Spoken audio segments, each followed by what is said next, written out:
Final খেলার অনুষ্ঠানে উপস্থিত আমাদের আমনুরার অনেক আমার সম্মানিত অতিথিবৃন্দ রয়েছেন, বিশেষ অতিথিবৃন্দ রয়েছেন। আমি নাম বললে অনেক সময় লাগবে। আর সামনে আমাদের উভয় পক্ষের খেলোয়াড় ভাইরা এবং মোটামুটি আমাদের যারা সব এই আমনুরার যুবক সম্প্রদায় প্রায় সবাই এখানে উপস্থিত রয়েছে।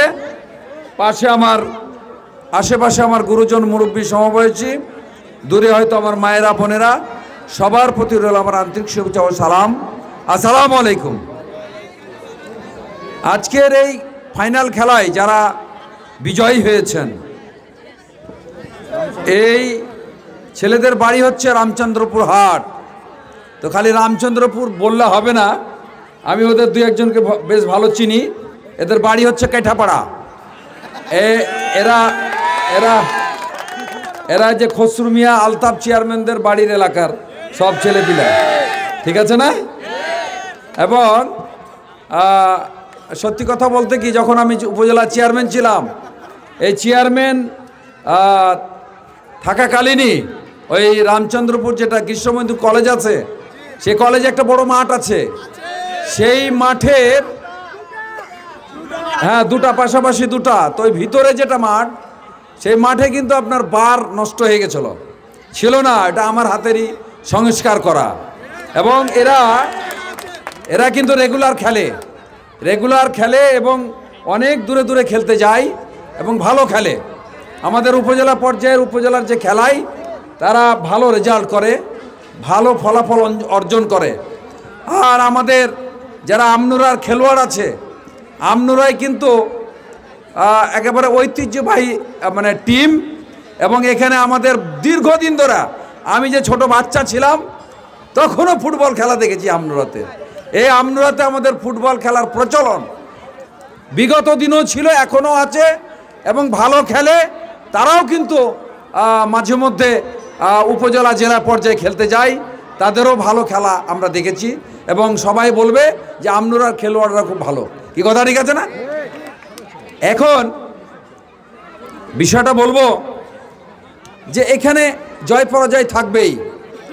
যারা জিতেছে তারা আরও ভালো রেজাল্ট করবে এবং যারা হেরে গেছে তারাও আরও যেন আগামীতে ভালো রেজাল্ট করতে পারে সেই চেষ্টা করতে হবে, ঠিক আছে না?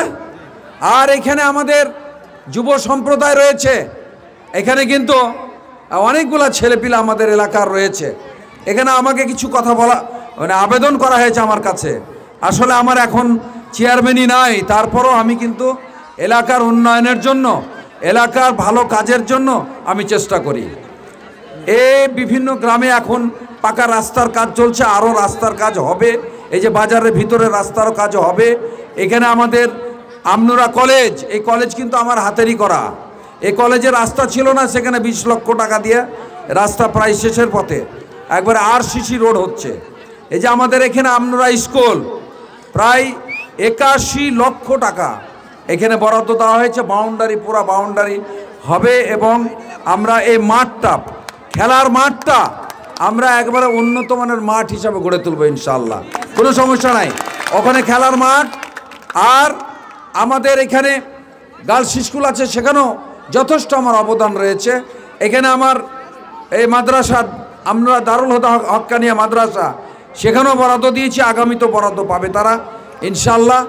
আর এইখানে যে মাঠের কথা বলা হয়েছে, এই মাঠটা কিন্তু আসলে খেলার অনুপযোগী হয়ে গেছে। তো ইনশাআল্লাহ আমাদের নেতা হারুন ভাইকে আমরা বলেছি এবং দেখিয়েছি, ইনশাআল্লাহ দোয়া করেন।